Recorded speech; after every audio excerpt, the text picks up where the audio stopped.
ਇਹਦਾ ਨਾਮ है भाई तीरथा, मंझकी का रहन वाला है, जिहदे कारण इनू भाई मंझ कहा जाता है। ये कोल पिंड की चौधर है। कुछ विद्वाना ने लिखा ये कोल अपने पिंड की नहीं लागे चागे के 72 पिंडां की चौधर सी, कईयां ने इत्थों तक भी लिखा है। ये सखी सरवरां का पूजक सी। ये इलाके दे विच सखी सरवरां का बड़ा गढ़ सी, बड़ा प्रभाव सी। हुण ये सखी सरवरां का पूजक है, पिंड का इलाके का चौधरी है, घर दे विच सखी सरवरां की कबर बनी हुई उन्होंने पूजदा है।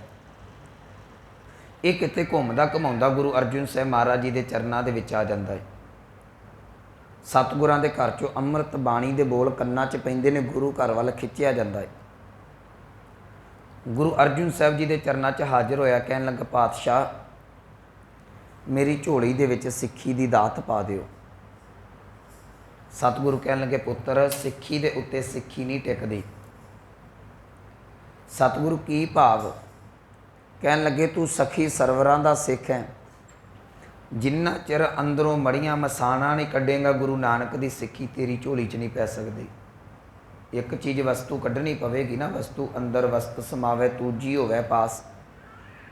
जिन्ना चिर सिक्खी पहली नहीं कढ़ेगा दूसरी गुरु नानक की सिक्खी नहीं आके टिकेगी। कहन लगा पातशाह वो सिक्खी छड्डी। सतगुरु कहते इदां नहीं, बड़ी घलनी पैनी है, बड़ी कुर्बानी देनी पैनी है। कहता मैनू मंजूर है। तो याद रखियो जिहड़ा प्रेम है, प्रेम मंगदा ही कुर्बानी है। जे अज आपां वचना ना वडियाई वड्डा पाया तो मैं अगे जाके अर्ज करांगा जो मनुख सेवा करके वडियाई वड्डे नूं पाउंदा ना, तो सच्ची गल है रब भी बस करा दिंदा बंदे की परीक्षा लैन लग्या। मैं एक दो साझियां कर देनियां साखी दे विचों। सतगुरु मैं सारा कुछ झल लवांगा, मैनू सिक्खी की दात दे दिओ। सतगुरु कहते समझ ला इलाके का चौधरी है, चौधर जा सकती है। सतगुरु प्रवान है। कहते घर दे विच माल डंगर है, कारोबार है, खत्म हो सकता है सारा कुछ। कहता प्रवान है। दुनिया दे विच मान इज्जत रुतबा तेनू मिलिया होया है, सब तो औखा हुंदा अपना रुतबा गवाउणा। मनुख मरदे दम तक नहीं गवाउंदा। सतगुरु कहते वो जा सकता है। मान की जगह अपमान झोली च पवेगा। कहन लगा सतगुरु प्रवान है। अज तेरे घर च नौकर ने, कल नूं किसी दे घर दे विच तेरे परिवार नूं नौकर बन के रहना पवेगा। हार के भाई मंझ कहन लगा सतगुरु सारियां गल्लां प्रवान ने, बस एक बेनती है तुसी कदी अपने चरणों तो दूर ना करियो। सतगुरु कहते चल ठीक है तेरी झोली च गुरु नानक की दात पै जाएगी। ये अपने घरे गया। घर जाके सब तो पहला इन्हें सखी सरवरां की जिहड़ी कबर सी उन्होंने ढा ढू के आओ मार दिता। जो कबर ढाई तो जिहड़े सखी सरवर के चेले सन, जिहड़े ये 72 पिंडां का फैसला करता सी ना, 72 पिंडां की पंचायत जिहड़ी गल एक पासे कहिंदी सी, दूजे पासे भाई मंझ खलोंदा सी। जिहड़ी गल ते भाई मंझ खलो जांदा सी, 72 पिंडां की पंचायत नूं गल मननी पैंदी सी। इन्ना दबदबा सी इहदा। गुरु नानक के घर कोई गरीबड़े सिख नहीं पैदा होए। मैं बड़ी बारी अर्ज करदा, गरीब भी है पर बहुत बहुत धनाड़ भी ने। गल अंदर के नाम दे, अंदर के गुण दी है। हुण वो 72 पिंडां दे पंचायती लोग इकट्ठे होके आ गए। कदी ये पंचायत भाई तीरथ के अगे हथ जोड़ती सी, अज भाई तीरथा इन्हां दे अगे हथ जोड़ के खलोता होया। कहन लगे तुसी साडे चौधरी जे मुबारक है, तुसी साडे आगू जे, असीं तुहानूं अगे लाया मुबारक है, पर तुसी सखी सरवरां दी जे जगह ढा दी तो तुहानूं चौधर त्यागनी पवेगी। भाई मंझ ने जवाब दिता, कहन लगे मैनूं चौधर की कोई भुख नहीं, मैनूं चौधर नहीं तुहाडी चाहीदी। कहन लगे याद रखियो लागे चागे जिहड़े पिंड दे विचों तुसीं लंघदे सो तुहानूं सलामां हुंदियां सन, हुण जिੱਥੋਂ तुसीं लंघोगे तुहाडे नाल कोई अख मिला के गल नहीं करेगा। कहंदे मैनूं परवाह कोई नहीं। पिंड दी चौधर जांदी रही, इलाके दी चौधर जांदी रही। कुदरती भाना वरतिया, आउण वाले समय दे विच सारे दा सारा माल डंगर मर गया। गावां मर गईयां, मੱਝਾਂ मर गईयां, बलद मर गए, सारा घाटा पै गया। दिन जिहड़े ने हालात माड़े आने शुरू हो गए। ज्यों ज्यों हालात माड़े आ रहे ने, ये भाई मंझ जिहड़ा गुरु की बाणी त्यों त्यों पढ़ता जाता कि दाता तेरे चरणों को घुट के पकड़े। मैं इत्थे एक बेनती करा, तुसी किते तुरे जा रहे जे, हनेरी आउंदी है, बंदा थोड़े जे पैर संभल के चलता है, ਜਿੰਨਾ ਤੇਜ਼ ਝੱਖੜ ਆਉਂਦਾ ਬੰਦਾ ਕਿਸੇ ਰੁੱਖ ਦਾ ਕਿਸੇ ਚੀਜ਼ ਦਾ ਸਹਾਰਾ ਲੈ ਕੇ ਉਹਨੂੰ ਫੜ ਲੈਂਦਾ ਕਿ ਮੈਂ ਘੁੱਟ ਕੇ ਫੜ ਲਾਂ। ਸਿੱਖਾ ਤੇਰੇ ਤੇ ਹਨੇਰੀਆਂ ਆਉਣ, ਝੱਖੜ ਚੁੱਲਣ, ਗੁਰੂ ਦੇ ਚਰਨ ਘੁੱਟ ਕੇ ਫੜ ਲਈ, ਤੇਰੇ ਹਨੇਰ ਤੂਫਾਨ ਕੁਛ ਨਹੀਂ ਕਦੀ ਵਿਗਾੜ ਸਕਣਗੇ। ਹਨੇਰੀ 'ਚ ਚੀਜ਼ ਉਹੀਓ ਉੜਦੀ ਹੈ ਜਿਹਦੀ ਪਕੜ ਕਮਜ਼ੋਰ ਹੋਵੇ। ਮੁਸੀਬਤਾਂ ਦੇ ਵਿੱਚ ਉਹੀਓ ਢੱਠਦੇ ਨੇ ਜਿਨ੍ਹਾਂ ਦੇ ਕੋਲ ਗੁਰੂ ਦੇ ਸ਼ਬਦ ਦੀ ਪਕੜ ਨਾ ਹੋਵੇ। ਭਾਈ ਮੰਝ ਨੇ ਗੁਰੂ ਦੇ ਸ਼ਬਦ ਰੂਪੀ ਚਰਨ ਪਕੜ ਕੇ ਰੱਖੇ ਨੇ। ਘਰ 'ਚ ਬੜੀ ਗਰੀਬੀ ਹੈ। ਜਿਹੜਾ ਕਦੀ 72 ਪਿੰਡਾਂ ਦਾ ਚੌਧਰੀ ਸੀ, ਇਹ ਹੁਣ ਘਾਹ ਖੋਤ ਕੇ ਗੁਜ਼ਾਰਾ ਕਰਦਾ ਜੀ। ਇਹ ਘਾਈ ਬਣ ਗਿਆ। ਉਹਨਾਂ ਸਮਿਆਂ ਦੇ ਵਿੱਚ ਘਾਹ ਦੀ ਮੰਡੀ ਲੱਗਦੀ ਹੁੰਦੀ ਸੀ, ਜਿਵੇਂ ਅੰਮ੍ਰਿਤਸਰ ਵੀ ਸਾਡੇ ਕੋਲ ਘਾਹ ਮੰਡੀ ਹੈ। ਘਾਹ ਵੇਚ ਕੇ ਪਰਿਵਾਰ ਦਾ ਗੁਜ਼ਾਰਾ ਕਰਦਾ। ਇਹਨਾਂ ਦਿਨਾਂ ਦੇ ਵਿੱਚ ਇੱਕ ਸਿੱਖ ਨੂੰ ਗੁਰੂ ਅਰਜਨ ਸਾਹਿਬ ਮਹਾਰਾਜ ਜੀ ਭੇਜਦੇ ਨੇ। ਕਹਿਣ ਲੱਗੇ ਜਾਓ, ਇੱਕ ਹੁਕਮਨਾਮਾ ਦਿੱਤਾ, ਜਾ ਕੇ ਭਾਈ ਮੰਝ ਨੂੰ ਦੇ ਦਿਓ। ਭਾਈ ਸਾਹਿਬ ਦੇ ਕੋਲ ਉਹ ਸਿੱਖ ਗਿਆ। ਕਹਿਣ ਲੱਗਾ ਕਿੱਥੋਂ ਆਏ ਜੇ? ਕਹਿੰਦਾ ਜੀ ਅੰਮ੍ਰਿਤਸਰ ਤੋਂ ਗੁਰੂ ਅਰਜਨ ਸਾਹਿਬ ਮਹਾਰਾਜ ਜੀ ਨੇ ਭੇਜਿਆ। ਕਹਿਣ ਲੱਗੇ ਧੰਨ ਭਾਗ ਮੇਰੇ ਦਾਤੇ ਨੇ ਮੈਨੂੰ ਇੰਨੀ ਗਰੀਬੀ ਦੇ ਵਿੱਚ ਵੀ ਯਾਦ ਰੱਖਿਆ। ਕਹਿੰਦੇ ਮੇਰੇ ਲਈ ਹੁਕਮ, ਕਹਿੰਦੇ ਤੁਹਾਡੇ ਲਈ ਇੱਕ ਹੁਕਮਨਾਮਾ ਭੇਜਿਆ ਹੈ। ਕਹਿੰਦੇ ਫਿਰ ਦਿਓ। ਕਹਿੰਦੇ ਗੁਰੂ ਸਾਹਿਬ ਦਾ ਹੁਕਮ ਹੈ, ਮੈਨੂੰ 20 ਰੁਪਈਏ ਇਹਦੀ ਪਹਿਲਾਂ ਭੇਟਾਂ ਦੇ ਦਿਓ, ਹੁਕਮਨਾਮਾ ਫਿਰ ਮਿਲੇਗਾ। ਬੜੀ ਗਰੀਬੀ ਸੀ। ਜਿਹੜਾ ਘਾਹ ਵੇਚ ਕੇ ਪਰਿਵਾਰ ਦਾ ਗੁਜ਼ਾਰਾ ਕਰਦਾ, ਉਹ 20 ਰੁਪਈਏ ਕਿੱਥੋਂ ਦੇਵੇ? ਆਖਰ ਉਹਨੇ ਘਰ ਦਾ ਸਾਜੋ ਸਮਾਨ ਮਾੜਾ ਮੋਟਾ ਵੇਚ ਕੇ ਇੱਧਰ ਉੱਧਰ ਆਰ ਪਾਰ ਕਰਕੇ ਹੁਕਮਨਾਮਾ ਲਿਆ। ਇਹਨਾਂ ਚਿਰ ਨੂੰ ਰਾਤ ਪੈ ਗਈ। ਦੀਵੇ ਦੀ ਲੋਚ ਪੜਦਾ 2 ਸ਼ਬਦ ਲਿਖੇ ਹੋਏ ਨੇ। ਕੀ ਹੈ? ਭਾਈ ਤੀਰਥਿਆ ਤੈਨੂੰ ਕਰਤਾਰ ਚੇਤਾ ਆਵੇ। ਹੁਕਮਨਾਮਾ ਪੜ੍ਹਦਿਆਂ ਹੀ ਅੱਖਾਂ ਦੇ ਵਿੱਚ ਅਥਰੂ ਵਹਿ ਤੁਰੇ। ਸਿੱਖ ਪੁੱਛਣ ਲੱਗਾ ਕੀ ਗੱਲ 20 ਰੁਪਈਆਂ ਦੇ ਕਾਰਨ ਅਥਰੂ ਨੇ? ਕਹਿੰਦਾ ਨਹੀਂ, ਕਹਿੰਦਾ ਮੈਂ ਆਪਣੇ ਗੁਰੂ ਤੋਂ ਕੁਰਬਾਨ ਜਾਵਾਂ ਜਿਨ੍ਹੇ ਮੈਨੂੰ ਕਦੀ ਇੰਨੇ ਔਖੇ ਸਮੇਂ ਦੇ ਵਿੱਚ ਵੀ ਨਹੀਂ ਭੁੱਲਿਆ। ਪਹਿਲੀ ਵਾਰ ਭਾਈ ਤੀਰਥੇ ਦੇ ਅੱਖਾਂ ਦੇ ਵਿੱਚ ਜਲ ਆਇਆ। ਆਖਰ ਉਹ ਸਿੱਖ ਵਾਪਸ ਆ ਗਿਆ। ਇਹ ਆਪਣੇ ਘਰ ਦੇ ਵਿੱਚ ਜਿਹੜਾ ਇਹ ਕਿਰਤ ਕਮਾਈ ਕਰਦਾ ਹੋਇਆ ਗੁਰੂ ਗੁਰੂ ਜਪਦਾ ਹੈ। ਸਮੇਂ ਪਾ ਕੇ ਇੱਕ ਸਿੱਖ ਨੂੰ ਫਿਰ ਸਤਿਗੁਰੂ ਭੇਜ ਦਿੰਦੇ ਨੇ। ਇਸ ਵਾਰ ਹੁਕਮਨਾਮਾ ਫਿਰ ਭੇਜਿਆ ਜਾਂਦਾ। ਇਸ ਵਾਰ ਕਿਹਾ ਜਾਂਦਾ 5 ਰੁਪਈਏ ਲੈ ਕੇ ਆਇਓ। ਜਦੋਂ ਭਾਈ ਤੀਰਥ ਨੂੰ ਦੂਜੀ ਵਾਰੀ ਕਿਹਾ ਜਾਂਦਾ ਹੈ ਕਿ 5 ਰੁਪਈਏ ਦਿਓ, ਹੁਣ ਘਰ 'ਚ 5 ਰੁਪਈਏ ਜੋਗੇ ਭਾਂਡੇ ਟੀਂਡੇ ਵੀ ਨਹੀਂ ਸਨ ਜਿਹੜੇ ਵੇਚੇ ਜਾਣ।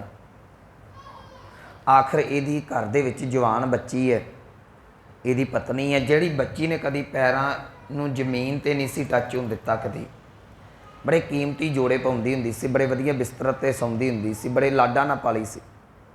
ਉਹ ਬੱਚੀ ਜਿਹੜੀ ਪਤਨੀ ਬੜੇ ਰੋਹਬ ਦੇ ਨਾਲ ਘਰ ਦੇ ਵਿੱਚ ਪਟਰਾਣੀ ਬਣ ਕੇ ਰਹਿੰਦੀ ਸੀ, ਅੱਜ ਮਾਵਾਂ ਧੀਆਂ ਨੇ ਕਿਸੇ ਸੇਠ ਦੇ ਘਰ ਦੇ ਵਿੱਚ ਨੌਕਰੀ ਕਰਨੀ ਕਬੂਲ ਕਰ ਲਈ, ਝਾੜੂ ਪੋਚਾ ਕਰਨਾ ਕਬੂਲ ਕਰ ਲਿਆ। ਉੱਥੋਂ 5 ਰੁਪਈਏ, ਉਹਨਾਂ ਸਮੇਂ ਦੀ ਗੱਲ ਹੈ, 5 ਰੁਪਈਏ ਧਾਰੇ ਫੜ ਕੇ ਇਹ ਗੁਰੂ ਦਾ ਹੁਕਮਨਾਮਾ ਲਿਆ। ਪਰਿਵਾਰ ਜਿਹੜਾ ਸੀ ਉਹ ਗਿਰਵੀ ਰੱਖਣਾ ਪੈ ਗਿਆ।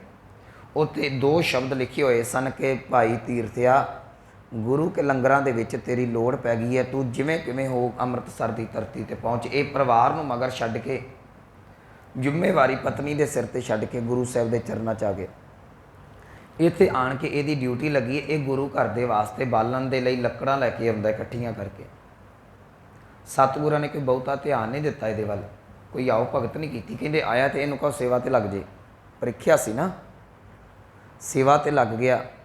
ਇਹ ਪੰਡ ਇੱਕ ਜਿਹੜੀ ਲੱਕੜਾਂ ਦੀ ਲੈ ਕੇ ਆਉਂਦਾ ਹੈ, ਲੰਗਰ ਦੇ ਵਿੱਚੋਂ ਸੇਵਾ ਕਰਦਾ ਹੈ, ਉੱਥੋਂ ਪ੍ਰਸ਼ਾਦਾ ਛਕ ਕੇ ਗੁਜ਼ਾਰਾ ਕਰਦਾ ਹੈ। ਇੱਕ ਦਿਨ ਗੁਰੂ ਅਰਜਨ ਸਾਹਿਬ ਮਹਾਰਾਜ ਜੀ ਨੇ ਲੰਗਰ ਦੇ ਵਿੱਚ ਫੇਰਾ ਮਾਰਿਆ। ਲਾਂਗਰੀ ਨੂੰ ਪੁੱਛਣ ਲੱਗੇ ਮੰਝਗੀ ਦਾ ਰਹਿਣ ਵਾਲਾ ਭਾਈ ਮੰਝ ਆਇਆ ਹੈ, ਕੀ ਕਰਦਾ ਹੁੰਦਾ? ਇੱਕ ਸਤਿਗੁਰੂ ਉਹ ਲੰਗਰ ਵਾਸਤੇ, ਤੁਹਾਡੀਆਂ ਸੰਗਤਾਂ ਵਾਸਤੇ ਲੱਕੜਾਂ ਲੈ ਕੇ ਆਉਂਦਾ ਹੈ। ਚੰਗੀ ਗੱਲ ਹੈ, ਸਤਿਗੁਰੂ ਕਹਿਣ ਲੱਗੇ। ਪ੍ਰਸ਼ਾਦਾ ਕਿੱਥੋਂ ਛਕਦਾ ਹੈ? ਸਤਿਗੁਰੂ ਲੰਗਰ 'ਚੋਂ ਛਕਣਾ ਜਿੱਥੋਂ ਸਾਰੀ ਸੰਗਤ ਛਕਦੀ ਹੈ। ਲਾਂਗਰੀ ਨੇ ਜਵਾਬ ਦਿੱਤਾ। ਸਤਿਗੁਰੂ ਕਹਿਣ ਲੱਗੇ ਉਹਨੂੰ ਇੱਕ ਮੇਰਾ ਸੁਨੇਹਾ ਦੇ ਦਿਓ, ਤੂੰ ਘਰੋਂ ਸਾਰਾ ਕੁਝ ਛੱਡ ਕੇ ਆਇਆ, ਇੱਥੇ ਆਣ ਕੇ ਮਜ਼ਦੂਰੀ ਫੇਰ ਕਰਨ ਲੱਗ ਪਿਆ। ਜੇ ਮਜ਼ਦੂਰੀ ਕਰਨੀ ਤੇ ਘਰ ਰਹਿਣਾ ਸੀ। ਸਤਿਗੁਰੂ ਭਾਵ ਸਤਿਗੁਰੂ ਕਹਿਣ ਲੱਗੇ ਉਹਨੂੰ ਇੰਨੀ ਗੱਲ ਕਹਿ ਦਿਓ, ਜੇ ਲੱਕੜਾਂ ਲਿਆ ਕੇ ਲੰਗਰ ਹੀ ਛਕਣਾ, ਇਹ ਤਾਂ ਬਿਜ਼ਨਸ ਹੋ ਗਿਆ, ਮਜ਼ਦੂਰੀ ਹੋ ਗਈ, ਇਹ ਤਾਂ ਫਿਰ ਸੇਵਾ ਨਾ ਕੋਈ ਹੋਈ। ਲਾਂਗਰੀ ਦਾ ਦਿਲ ਅੰਦਰੋਂ ਬਹਿਲ ਗਿਆ ਕਿ ਪਾਤਸ਼ਾਹ ਕਿਹੋ ਜਿਹਾ ਪਰਚਾ ਸਿੱਖ ਨੂੰ ਪਾ ਦੇਣ ਲੱਗੇ ਜੇ। ਅੱਜ ਭਾਈ ਮੰਝ ਪੰਡ ਲੱਕੜਾਂ ਦੀ ਲੈ ਕੇ ਆਇਆ ਹੈ। ਲਾਂਗਰੀ ਨੇ ਪ੍ਰਸ਼ਾਦਾ ਦਿੱਤਾ, ਇਹਨੇ ਹੱਥ 'ਤੇ ਪ੍ਰਸ਼ਾਦਾ ਰੱਖਿਆ, ਗਰਾਈ ਤੋੜੀ। ਲਾਂਗਰੀ ਕਹਿਣ ਲੱਗਾ ਅੱਜ ਗੁਰੂ ਸਾਹਿਬ ਆਏ ਸਨ। ਕਹਿੰਦਾ ਬੜੀ ਚੰਗੀ ਗੱਲ, ਬੜਾ ਖੁਸ਼ ਹੋਇਆ। ਕਹਿਣ ਲੱਗਾ ਫਿਰ? ਕਹਿੰਦੇ ਤੇਰੇ ਬਾਰੇ ਪੁੱਛ ਰਹੇ ਸਨ। ਮਨ ਖੁਸ਼ ਹੋ ਗਿਆ, ਸ਼ੁਕਰ ਹੈ ਪਾਤਸ਼ਾਹ ਮੈਨੂੰ ਯਾਦ ਰੱਖਿਆ। ਭਾਈ ਮੰਝ ਕਹਿਣ ਲੱਗਾ ਮੇਰੇ ਲਈ ਕੋਈ ਬਚਨ? ਕਹਿੰਦੇ ਹਾਂ, ਇੱਕ ਹੁਕਮ ਕਰਕੇ ਗਏ ਨੇ। ਕੀ ਹੁਕਮ ਹੈ? ਸਤਿਗੁਰੂ ਇਹ ਗੱਲ ਕਹਿ ਕੇ ਗਏ ਨੇ, ਤੀਰਥੇ ਨੂੰ ਮੰਝ ਨੂੰ ਕਹਿ ਦੀ ਕਿ ਇੱਥੇ ਮਜ਼ਦੂਰੀ ਕਰਨ ਆਇਆ ਕਿ ਸੇਵਾ ਕਰਨ ਆਇਆ, ਜਿੰਨੀਆਂ ਲੱਕੜਾਂ ਲਿਆਉਣਾ ਉਹਨਾਂ ਤੇ ਲੰਗਰ ਛਕ ਜਾਣਾ ਹੈ। ਭਾਈ ਤੀਰਥੇ ਨੇ ਹੱਥ ਜੋੜੇ, ਦੂਸਰੀ ਵਾਰ ਨੇਤਰਾਂ ਦੇ ਵਿੱਚੋਂ ਜਲ ਆਇਆ। ਲਾਂਗਰੀ ਕਹਿੰਦਾ ਮੈਂ ਤੇਰੇ ਅੰਦਰ ਦੀ ਵੇਦਨਾ ਸਮਝ ਸਕਦਾ ਹੈ। ਭਾਈ ਮੰਝ ਕਹਿਣ ਲੱਗਾ ਨਹੀਂ, ਇਹ ਪਛਤਾਵੇ ਦੇ ਅਥਰੂ ਨਹੀਂ, ਇਹ ਸ਼ੁਕਰਾਨੇ ਦੇ ਅਥਰੂ ਨੇ। ਦਾਤਾ ਮੈਂ ਜਦੋਂ ਡਿੱਗਣ ਲੱਗਦਾ ਹਾਂ ਤੂੰ ਮੈਨੂੰ ਬਚਾ ਲੈਣਾ ਹੈ, ਅੱਜ ਤੋਂ ਬਾਅਦ ਇਹ ਗਲਤੀ ਨਹੀਂ ਹੋਵੇਗੀ। ਉਸ ਦਿਨ ਤੋਂ ਬਾਅਦ ਭਾਈ ਮੰਝ 2 ਪੰਡਾਂ ਲੈ ਕੇ ਆਉਂਦਾ ਸੀ ਲੱਕੜ ਦੀਆਂ, ਇੱਕ ਗੁਰੂ ਦੇ ਲੰਗਰਾਂ ਵਾਸਤੇ, ਇੱਕ ਲੱਕੜਾਂ ਦੀ ਪੰਡ ਨੂੰ ਬਾਜ਼ਾਰ 'ਚ ਵੇਚ ਕੇ ਉਹਦਾ ਪ੍ਰਸ਼ਾਦਾ ਛਕਦਾ ਹੁੰਦਾ ਸੀ। ਇੰਨੀ ਕਾਲ ਕਮਾਈ ਕੀਤੀ, ਬੜੀ ਕਾਲ ਕਮਾਈ ਕੀਤੀ। ਮੈਂ ਸਿਰਫ ਸ਼ੋਰਟ 'ਚ ਸੁਣਾ ਰਿਹਾ ਤੁਹਾਨੂੰ। ਆਖਰ ਪ੍ਰੀਖਿਆ ਪਾਸ ਹੁੰਦੀ ਗਈ, ਸਟੈਪ ਬਾਏ ਸਟੈਪ ਚੜ੍ਹਦਾ ਗਿਆ। ਇੱਕ ਦਿਨ ਲੱਕੜਾਂ ਲੈ ਕੇ ਆ ਰਿਹਾ, ਹਨੇਰ ਬੜਾ ਸੀ। ਆਪਾਂ ਤਰਨ ਤਾਰਨ ਨੂੰ ਜਾਂਦੇ, ਭਾਈ ਮੰਝ ਦਾ ਖੂਹ ਦੇਖਦੇ ਆ ਨਾ, ਉਸ ਖੂਹ ਦੇ ਵਿੱਚ ਵੈਸੇ ਤੇ ਵਲਗਣ ਹੁੰਦੀ ਸੀ ਪੁਰਾਣੇ ਸਮਿਆਂ ਦੇ ਖੂਹ ਦੇ ਦੁਆਲੇ, ਉਹ ਖੂਹ ਕੱਚਾ ਸੀ। ਉਸ ਖੂਹ ਦੇ ਵਿੱਚ ਭਾਈ ਮੰਝ ਜਿਹੜੇ ਨੇ ਉਹ ਡਿੱਗ ਜਾਂਦੇ ਨੇ, ਪਰ ਇੰਨਾ ਕੁ ਅੰਦਰ ਜੁੜ ਚੁੱਕਾ ਸੀ। ਭਾਈ ਮੰਝ ਖੂਹ 'ਚ ਡਿੱਗ ਪਿਆ, ਛਾਤੀ ਤੱਕ ਪਾਣੀ ਆ ਗਿਆ, ਲੱਕੜਾਂ ਨਹੀਂ ਡਿੱਗਣ ਦਿੱਤੀਆਂ, ਲੱਕੜਾਂ ਦੀ ਪੰਡ ਸਿਰ 'ਤੇ ਹੈ। ਰਾਤ ਖੂਹ ਦੇ ਵਿੱਚ ਹੀ ਰਹਿ ਗਿਆ ਕਿਤੇ, ਬਾਣੀ ਪੜ੍ਹਦਾ ਰਿਹਾ। ਸਵੇਰ ਵੇਲੇ ਕਿਸੇ ਸਿੱਖ ਦੇ ਕੰਨੀ ਬਾਣੀ ਪਈ, ਉਹਨੇ ਜਾ ਕੇ ਗੁਰੂ ਅਰਜਨ ਸਾਹਿਬ ਨੂੰ ਦੱਸਿਆ ਕਿ ਤੁਹਾਡਾ ਪਿਆਰਾ ਸਿੱਖ ਜਿਹੜਾ ਹੈ ਉਹ ਖੂਹ ਦੇ ਵਿੱਚ ਡਿੱਗਾ। ਸਤਿਗੁਰੂ ਉਸੇ ਵੇਲੇ ਸੁਣਦਿਆਂ ਸਾਰੇ ਨੰਗੇ ਚਰਨੀ ਦੌੜੇ, ਆਣ ਕੇ ਭਾਈ ਮੰਝ ਦੇ ਦੁਆਲੇ ਰੱਸਾ ਸੁੱਟਿਆ। ਕਹਿਣ ਲੱਗੇ ਭਾਈ ਮੰਝ, ਆ ਰੱਸਾ ਪਕੜ ਕੇ ਲੱਕੜਾਂ ਨੂੰ ਇੱਕ ਪਾਸੇ ਰੱਖ ਤੇ ਰੱਸਾ ਪਕੜ ਕੇ ਉੱਪਰ ਆ ਜਾ। ਸਿਰ ਤੇ ਲੱਕੜਾਂ ਸਨ। ਕਹਿਣ ਲੱਗਾ ਉਹਨਾਂ ਲੱਕੜਾਂ ਨੂੰ ਕਿਵੇਂ ਛੱਡਦਾ? ਲੱਕੜਾਂ ਕਰਕੇ ਤੇ ਦਾਤਾ ਤੇਰੇ ਚਰਨਾਂ ਦੇ ਨਾਲ ਜੁੜਿਆ ਹੋਇਆ, ਇਹਨਾਂ ਲੱਕੜਾਂ ਨੂੰ ਕਿਵੇਂ ਪਿੱਛੇ ਪਾਦਾ? ਇਹਨੇ ਲੱਕੜਾਂ ਨੂੰ ਗੰਢ ਮਾਰੀ, ਪਹਿਲਾਂ ਲੱਕੜਾਂ ਬਾਹਰ ਕੱਢੀਆਂ, ਫਿਰ ਭਾਈ ਮੰਝ ਬਾਹਰ ਆਇਆ। ਜਦੋਂ ਬਾਹਰ ਆਇਆ ਸਤਿਗੁਰਾਂ ਦੇ ਚਰਨਾਂ ਤੇ ਢੱਠਾ, ਸਤਿਗੁਰਾਂ ਨੇ ਕੁੱਟ ਕੇ ਛਾਤੀ ਦੇ ਨਾਲ ਲਾਇਆ। ਛਾਤੀ ਦੇ ਨਾਲ ਆ ਕੇ ਕਹਿਣ ਲੱਗਾ ਸਿੱਖਾ ਤੂੰ ਨਿਹਾਲ ਨਿਹਾਲ ਨਿਹਾਲ, ਮੰਗ ਜੋ ਮੰਗਣਾ ਹੈ। ਕਹਿਣ ਲੱਗਾ ਦਾਤਾ ਮੰਗਣ ਦੀ ਬਿਰਤੀ ਨਹੀਂ ਰਹੀ। ਹੁਣ ਜਿਹਨੂੰ ਸਤਿਗੁਰ ਕਹਿ ਰਹੇ ਨਾ ਸੇਵ ਕੀਤੀ ਸੰਤੋਖੀ, ਇੰਨਾ ਕੁ ਸੰਤੋਖ ਆ ਗਏ। ਸੱਚੀ ਜਾਣਿਓ ਸਾਡੇ ਵਰਗੇ ਹੁੰਦੇ ਤੇ ਕਹਿ ਦਿੰਦਾ ਪਾਤਸ਼ਾਹ ਜਿਹੜੇ ਘਾਟੇ ਪਏ ਨੇ ਉਹ ਪੂਰੇ ਕਰ ਦਿਓ, ਚੌਧਰ ਦਵਾ ਦਿਓ। ਸਤਿਗੁਰੂ ਕਹਿਣ ਲੱਗੇ ਨਹੀਂ ਤੂੰ ਮੰਗ।